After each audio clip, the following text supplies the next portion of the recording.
Chapter 15. Breathing heavy, we removed our masks as soon as we were in the clear. As I tried to gather myself, Dill began to openly weep before us. He did nothing to try to hide his tears from us. Though he couldn't put it in words at the time, I knew that another life on his hands and another couple of lives on our collective hands was too much for him. I know this because it was heavy on and too much for me as well. Hey, Dill. I placed my hand on his back to comfort him. It's okay. Let it all out. His cries became stronger, and it finally broke me. I, too, began to let out countless tears. We both fell to the ground, and Tony followed us down to try to comfort us. Something at which he was always terrible, but especially since we had started taking lives. He was far too comfortable with everything we'd done, so his existence there was no comfort to us at all. Don't worry, guys, he began. We took every precaution necessary, just like with the others. I paused for a moment, then looked up at his smiling face. I hated him so much in that moment. I hated him for his easygoing attitude. I hated him for his smiling face. But most of all, I hated him for getting us involved in all of this. What the hell are you talking about, Tony? I questioned him angrily. Don't you remember why we were here tonight in the first place? I scowled. Tony looked up at me confused, with nothing to say. We were here because Parham found some evidence leading you to their murders. I yelled at him as he looked around to make sure nobody nearby to hear us. So if we took the same precautions, then we're screwed. Don't worry, he answered back. I checked for all cameras in the area beforehand. We took the safest route out there. Then we are done killing people, right? Dill popped up from the ground to join us, wiping the tears from his face. Yes, I answered him while still looking Tony in the eyes. We are.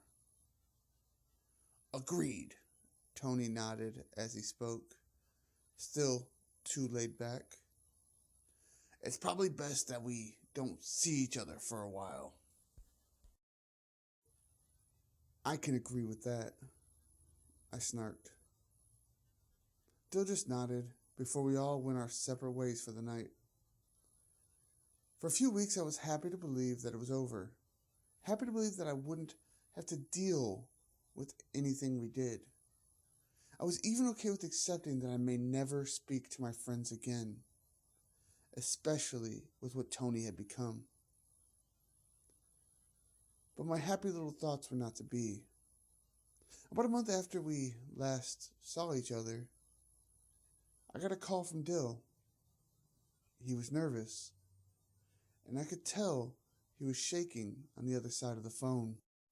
Aaron, I need your help, Dill spouted through the phone without even saying hello.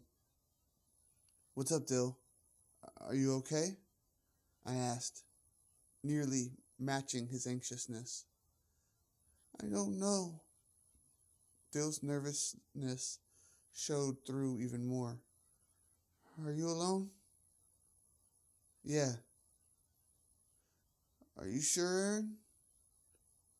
Yes, Dill, I'm alone. What the hell's going on? I demanded, a little scared myself at this point. I think it's almost over, Dill began to explain. They've been following me. Who? I pushed. Who's been following you? I don't know.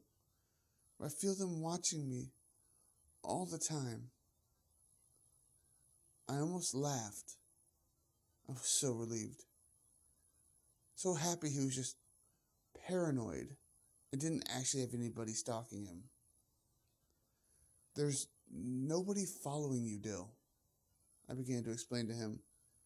It's just paranoia caused by your guilt. What?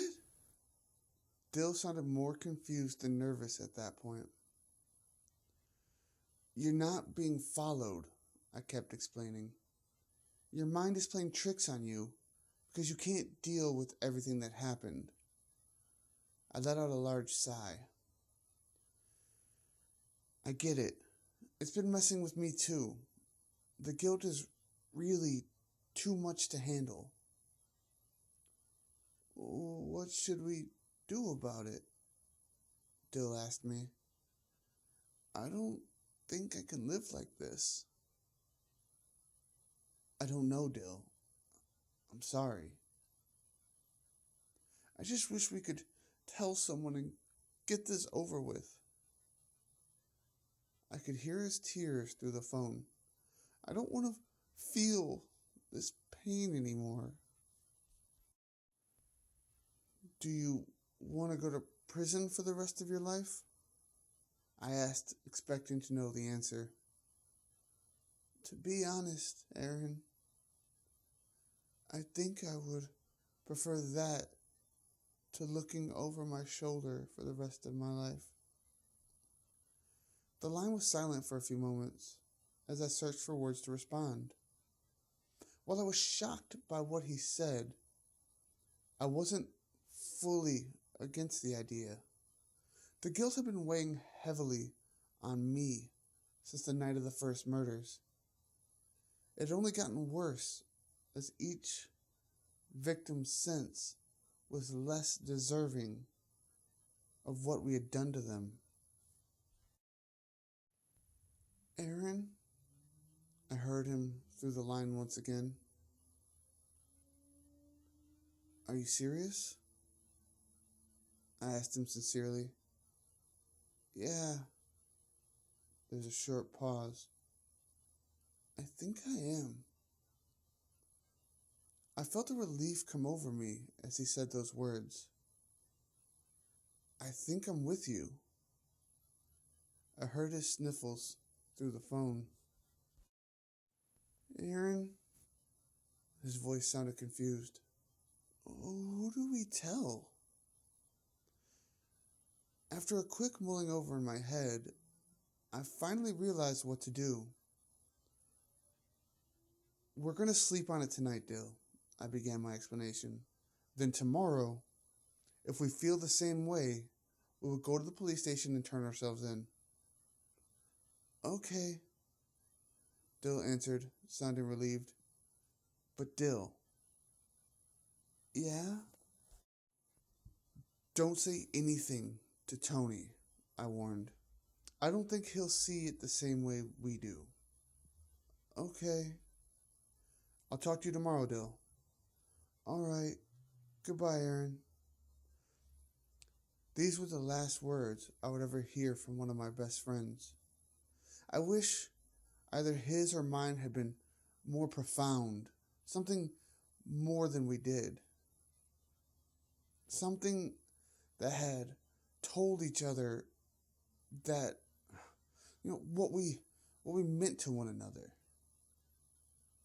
At least he got to say goodbye. The following morning, I tried to call him multiple times, but he didn't answer any of them. I didn't know if he overslept or if it was getting cold feet. Either way, I needed to talk to him, and so headed for his house while it was still morning. Unfortunately, it was neither of those things.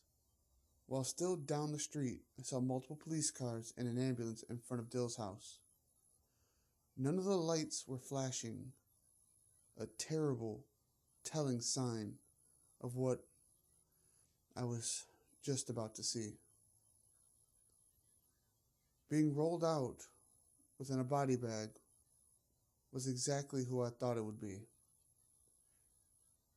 I learned for sure who it was when Dill's parents followed behind crying and holding each other. I approached with apprehension, which his mother noticed. "Aaron?" she called out. "He's gone, Aaron! He's gone!" She cried out while running over to hug me. What?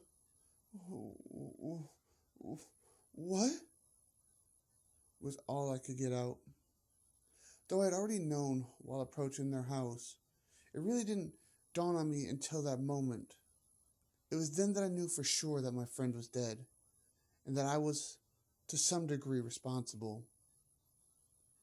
As I had nothing to say, I just stood there and let her hold me. It was doing anything for me, but make me feel worse.